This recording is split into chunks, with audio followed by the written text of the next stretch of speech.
Hey ladies and gentlemen, welcome back. This is HD Starcraft, and I am coming back at you guys with another Heart of the Swarm broadcast. And today I'm going to be doing a game that was sent to me to my HDreplays@gmail.com box account. And this is, I'm told, a really good replay. It is a Grandmasters Protoss versus Protoss.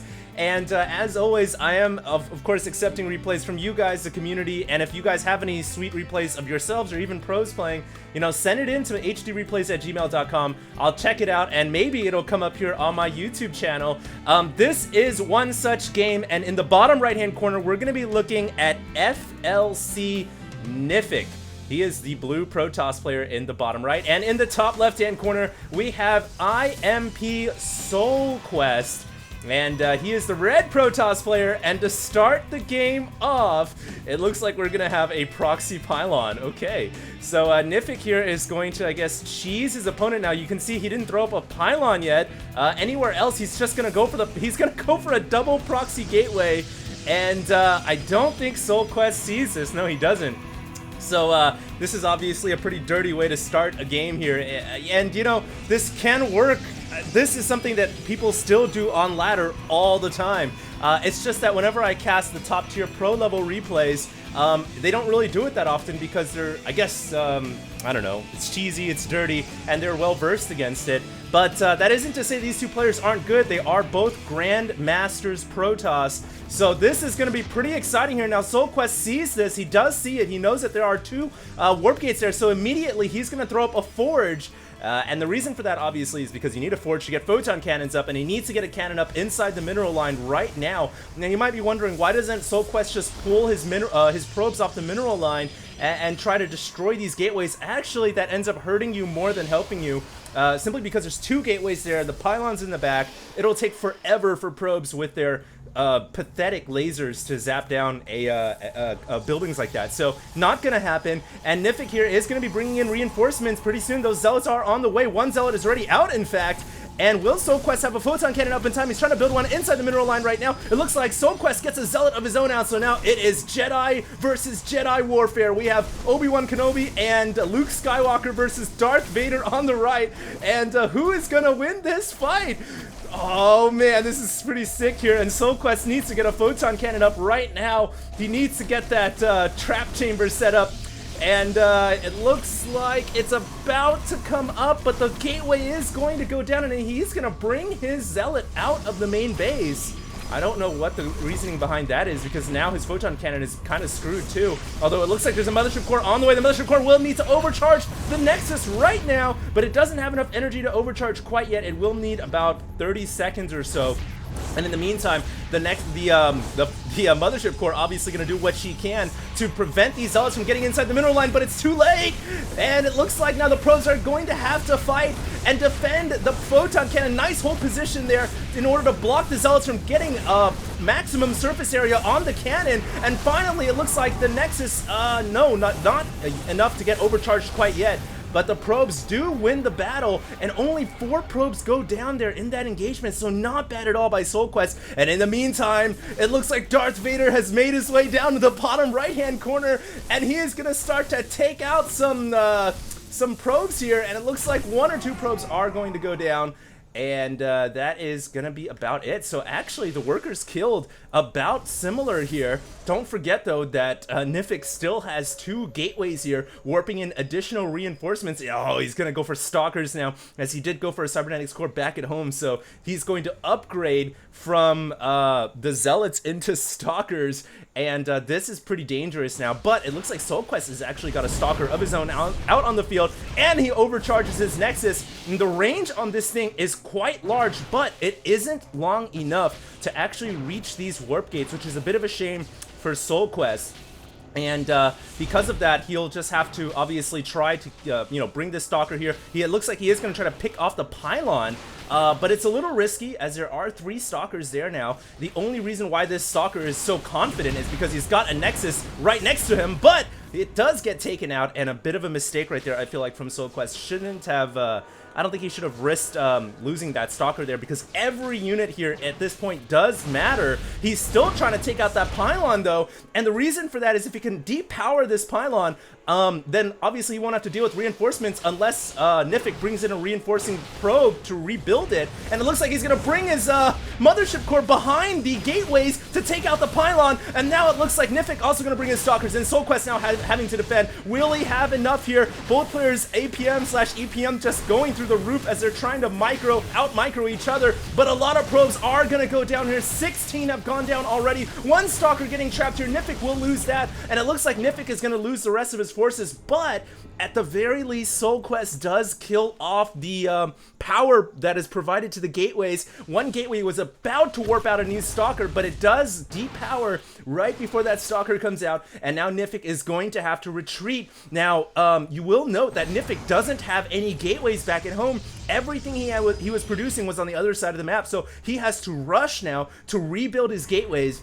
And because of that, I think SoulQuest here is going to say, well, hey, you know, I've depowered your main buildings that are powering, you know, reinforcements. This is my opportunity to counterattack. Yeah, I've lost a lot of probes. No joke. You know, I'm only at 9 probes right now, but I can go in here and counterattack. And he's actually going to use the mothership core, and there is no anti-air defense here. Oh, this is brilliant. That mothership core is going to get quite a few kills, although it looks like a Stalker is going to come out here. One Stalker, but there are 2 enemy Stalkers, 2 Stalkers for SoulQuest, 3rd Stalker and a Zealot coming in here as well, and now the probes are going to go down, so the favor is going to be returned here, it looks like. In fact, it looks like the Zealot and the Stalker for SoulQuest focusing down the only Stalker remaining for Niphik, and Niphik, I think Niphik threw down, no, that is not Niphick's Time Warp Field, that is SoulQuest's Time Warp Field, trying to slow down the probes from retreating back home, but wasn't able to get it. That mothership core is almost dead, and it looks like, I'm not too sure what happened there, but there's a lot of action going on. It's kind of hard to tell. Photon Overcharge going down from Niphik on his Nexus, and that is going to be enough to repel SoulQuest. So, wow, what a sick game this is, and I think that, you know, Niphik got a few probe kills, SoulQuest got a few probe kills there, but not really, you know, not really enough, and it looks like, oh, he's gonna lose his mothership core as well, so I do believe I'd have to give the edge right now to Niphik, just barely. You can see he's ahead by about 4 supply. Probes are about the same, not, you know, that's good for SoulQuest obviously, but the problem here is Niphik's got a few more Stalkers than SoulQuest does, and the blue Protoss player now is going to push with those additional Stalkers. In fact, I would not be surprised to see him bring a probe here and put a pylon right down there. If he were to do that, he could repower these gateways and go on the offensive once again, and I'm not sure if he's going to do that or not. Is he going to bring out another probe? I don't see any signs of something coming out quite yet, and it looks like now he's just going to go ahead and pull back. Wow, that was a sick, you know, 11 minutes to start the game off. Super close.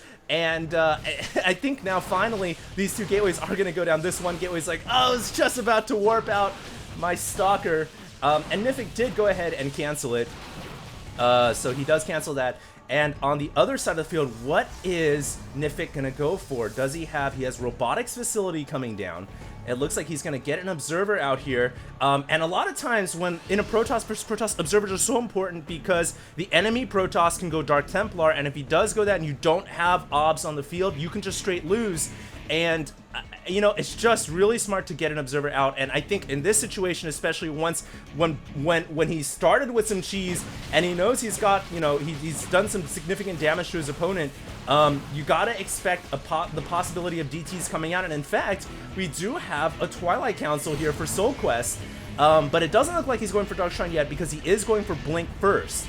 And here's a Nexus for Niphik, so Niphik is expanding, and I think, I would imagine pretty soon here, SoulQuest is going to go for a Nexus as well, but I remember he did say right at the beginning of this cast, he was like, I like Blink.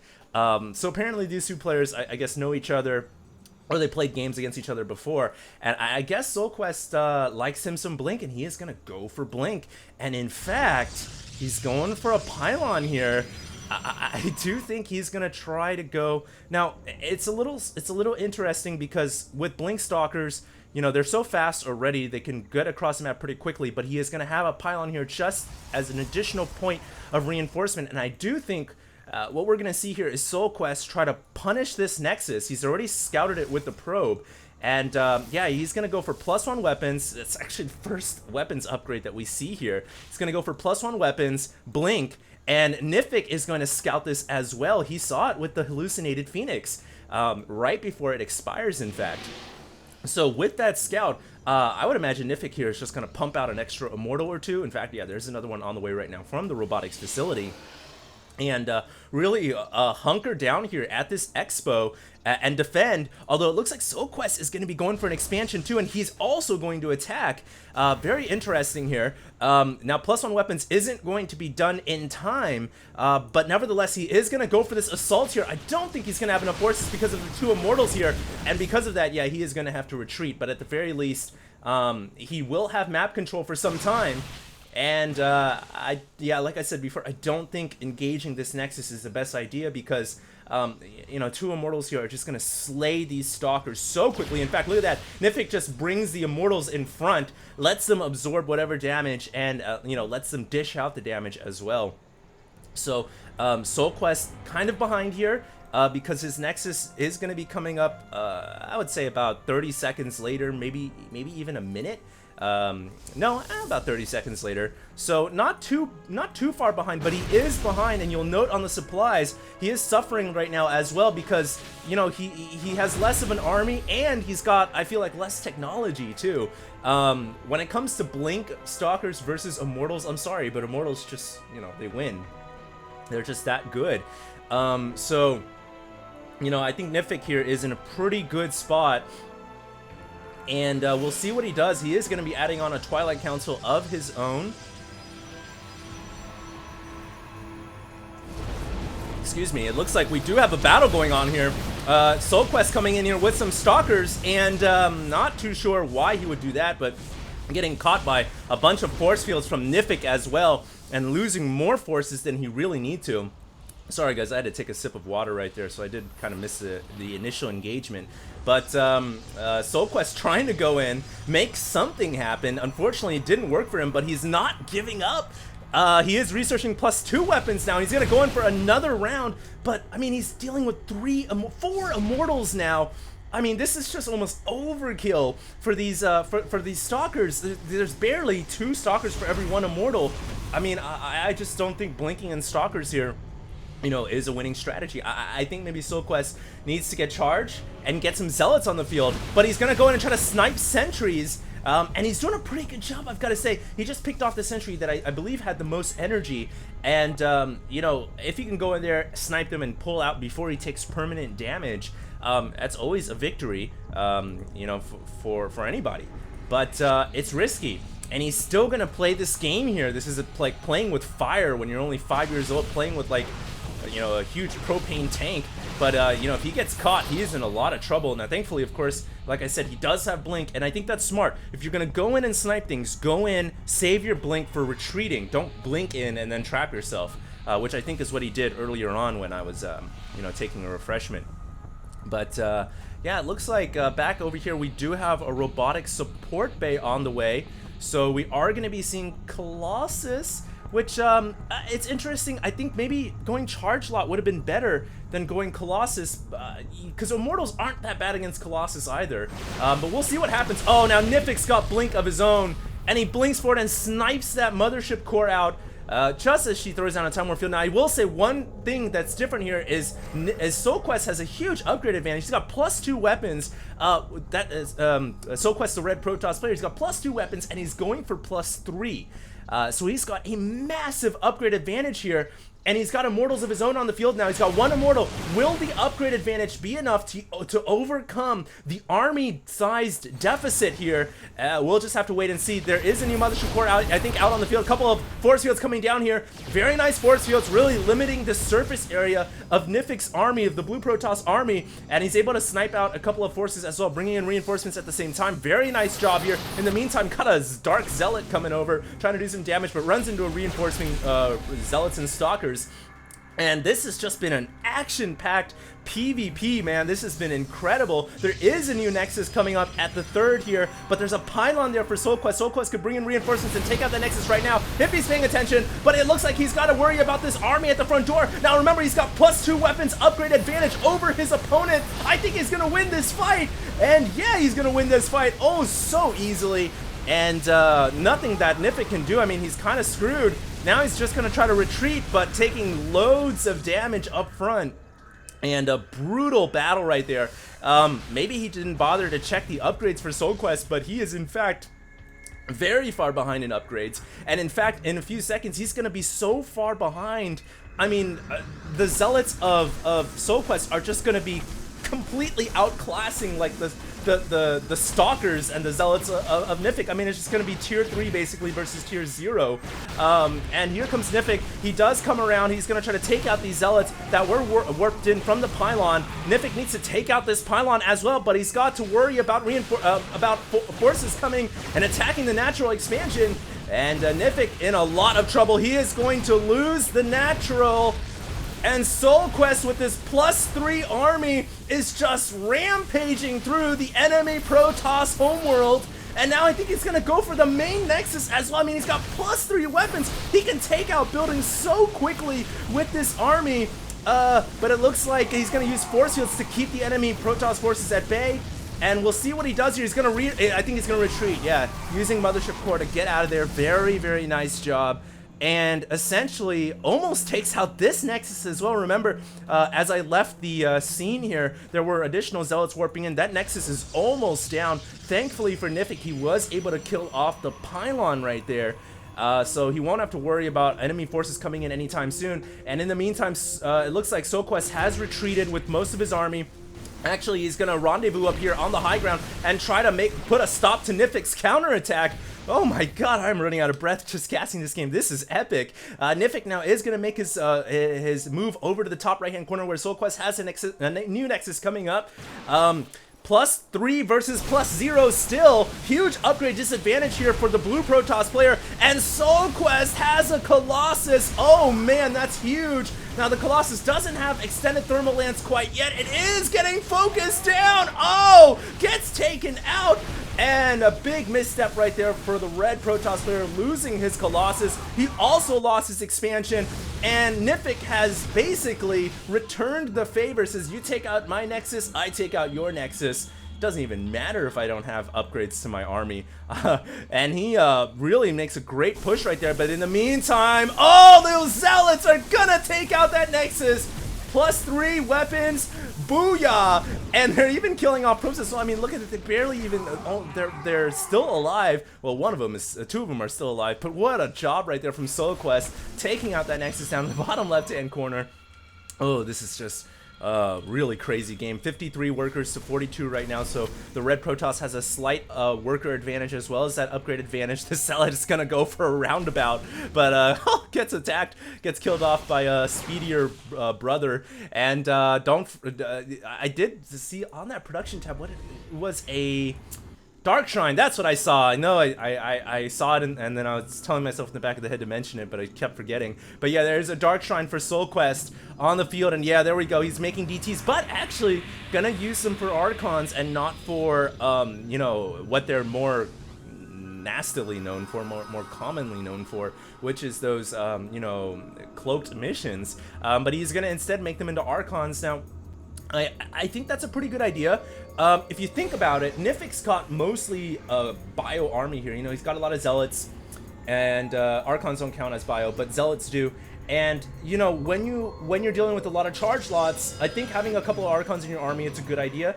You know, they can soak up charge lots very easily, so I think that's why he's going for Archons here rather than DTs. There are a couple of zealots from Niphik going up to the top right-hand side. Both players, by the way, have basically reset it here, guys. I don't know if I mentioned that, but they've both taken out even number of bases, and they're both on 3 bases now. As you can see, this one's saturating, this one is saturated.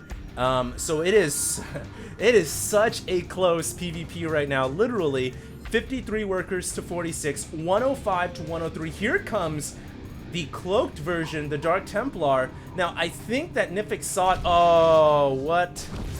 Oh, man, it looks like Niphik just straight up left. SoulQuest wins the game.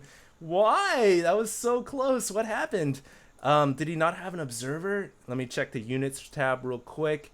And he did not have an observer in his army, although his robotics facility was about to make one, but I guess he just said, screw it, I surrender. Oh, I think that was a bit premature. And I mean, that does happen sometimes. Sometimes you feel like you're just so far behind and you don't realize that, you know, it's still a pretty close game. But he just decided to leave. And I think that was a bit premature, which kind of sucks, but I gotta say that was a really, really good game. I mean, 27 minutes of nonstop action. I hope you guys enjoyed. And of course, this is HD. I am signing out.